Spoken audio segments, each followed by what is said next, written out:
Welcome everyone, and can you believe it? It's the 10th episode of Fantastica Nostalgica. Like my last video, I thought I'd include another game that got released on the Sega Megatech, and that is the Sega Master System's version of the Fantasy Zone. There is a better quality full arcade version of Fantasy Zone, but the Sega Megatech used games from the Sega Mega Drive and the Sega Master System. So like I say, this is the Sega Master System port that was released on the Sega Megatech.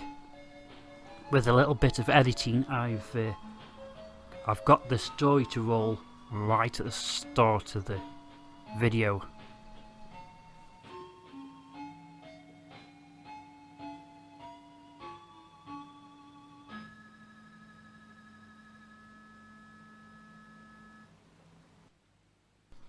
You may hear the controller, the buttons being pressed on the controller. That is because when I recorded this gameplay, I didn't have the music on very loud because it was the middle of the night and I didn't want to upset my neighbours. This is a cartoony shoot 'em up, like as you can see, which are known as shoot 'em ups. I didn't get to play the original arcade version. The only version I got to play is the Sega Master System version. It's a fun game, it's very colourful, and it has jolly music in it. You can't help but play this game with a smile on your face. I think a lot of people have a favourite genre of games they enjoy to play the most, and they will predominantly play that genre a lot more. But since I've been making these Fantastic and Nostalgica videos and my past videos, I've become more of a jack of all trades, master of none when it comes to gaming. So you'll often see I'll be okay at most of my games, but I won't be like one of these masters like you see on YouTube who is just amazing at one particular game.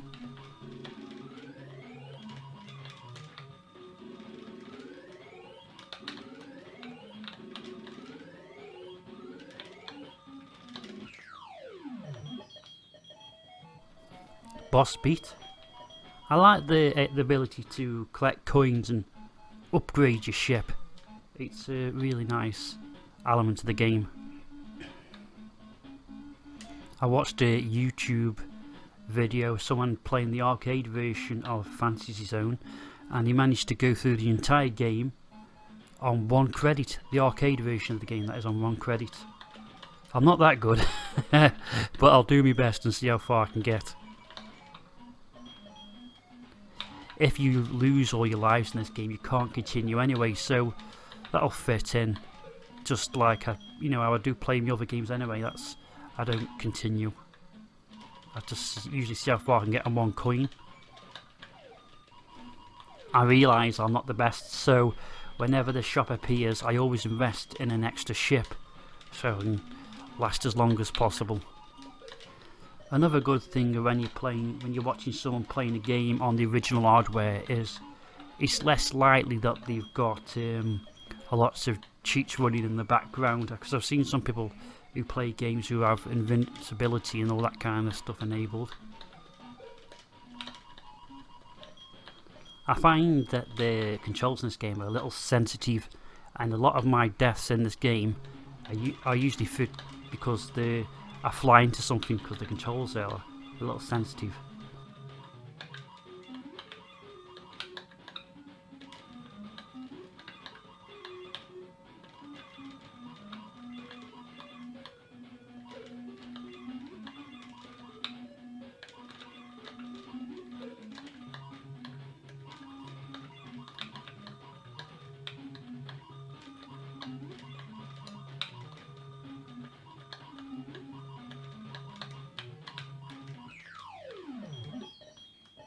You could hear my controller squeaking away then during the boss fight.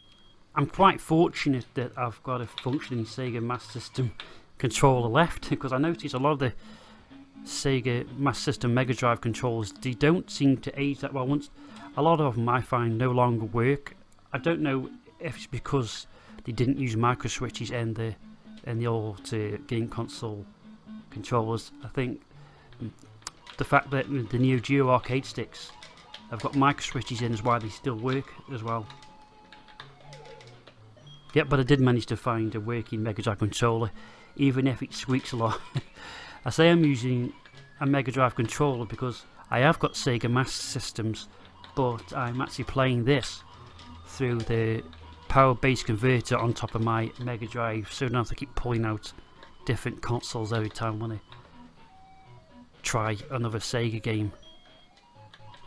If any of you viewers know of somebody that produces arcade sticks for the Sega Mega Drive with micro switches in, I really I'd really want one, but I haven't seen any online or know of anyone that makes them. I think when you watch some gameplay videos of the Sega Master System games, a bit like watching this one now, is you can tell that the system could handle a lot more colours than the Nintendo Entertainment System. You'll notice that some of the enemies in this game will actually follow your pattern, so it'll like mirror you whatever you're doing. So if you go left, they go left, and then they fire at the same time. That on top of the fact that the upper ship, or whatever you like to call it, is so erratic that it can make for some tricky gaming.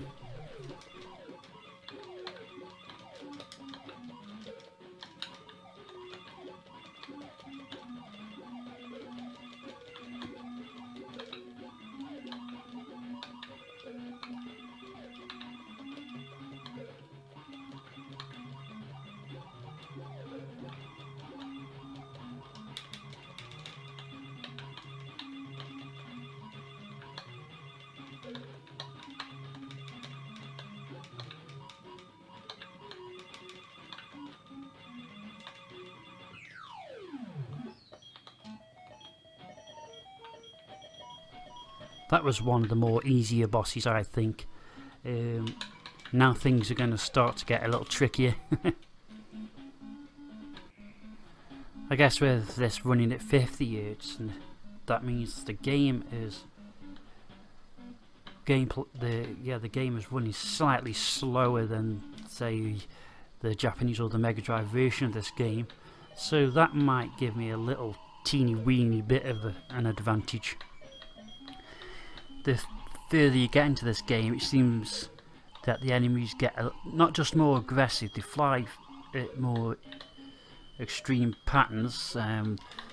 Any missiles that are fired from the enemy ships seem to travel faster. But the good thing is, they also drop higher value coins, I suppose.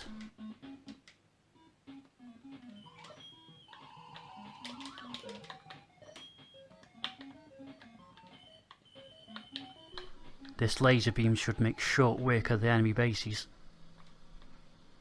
Oh, boss time. Wow, that laser beam made short work of him.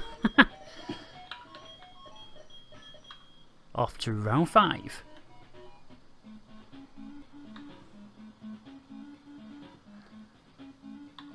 Round 5 is normally about as far as I get. Normally the boss kills me off on round 5, so we'll see how well I can do. Fortunately, I've stockpiled quite a lot of lives, so let's see if we can get past this level today. As you see, nearly everyone from now on drops large coins, so that's going to help me to buy all my equipment back again.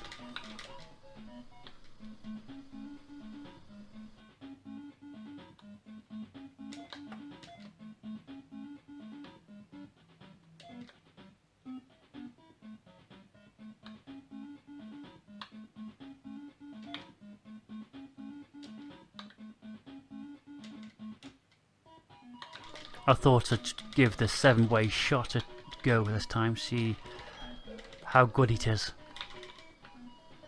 As you can see, there's a lot more bullets being fired from the enemies. I like the music in this level. It does remind me of a song, but I can't quite put my finger on it.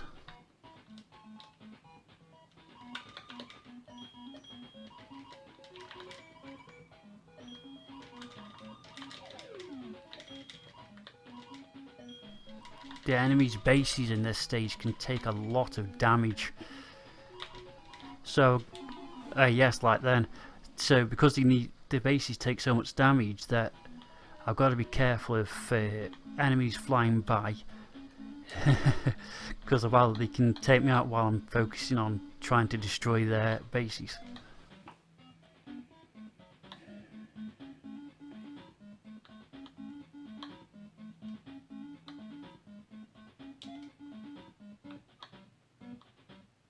I knew investing in those extra ships was a good idea. It's always good to buy one every time I can afford to buy another ship. The thing with this game, some of the items in this game increase in value the more you buy them, so they get more and more expensive.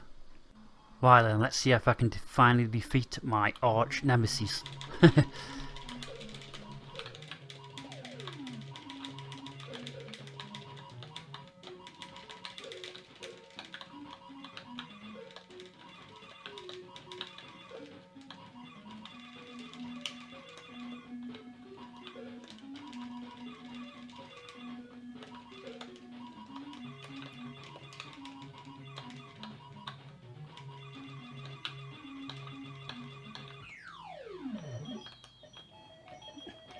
Fantastic, that's the first time I've got past that boss, so I'm quite pleased with that. Which means this is the first time I've actually got to this stage, so yep, I'm likely to make mistakes.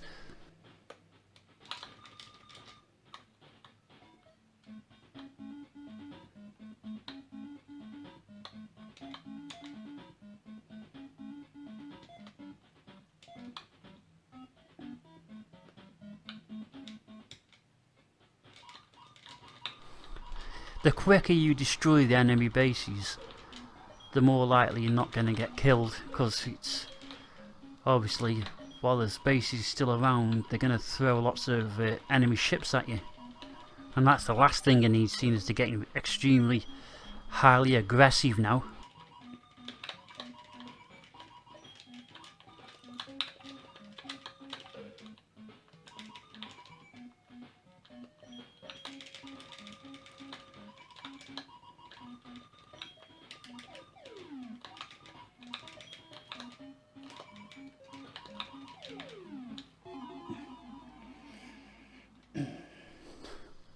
They're really handing me the backside to me now, aren't they? I hope I can make it to the boss, because it'll be the first time I get to see this round's boss.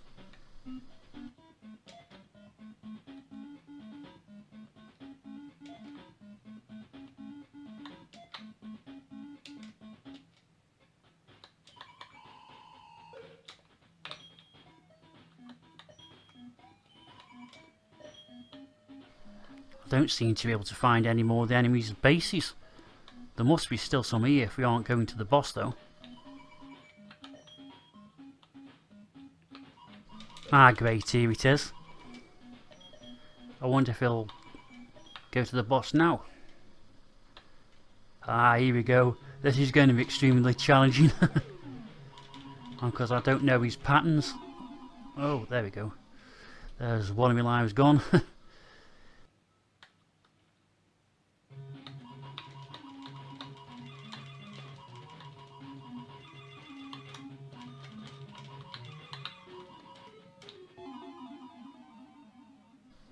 Oh no, one last try.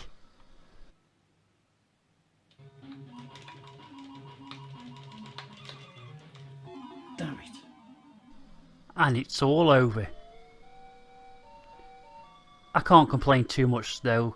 I've done extremely well on this playthrough. That's the furthest I've ever got. I am going away on my holiday, so it may be a while before I upload another video. It'll be around a couple of weeks, but don't worry, I'll be back. Thanks for watching and have a fantastic day.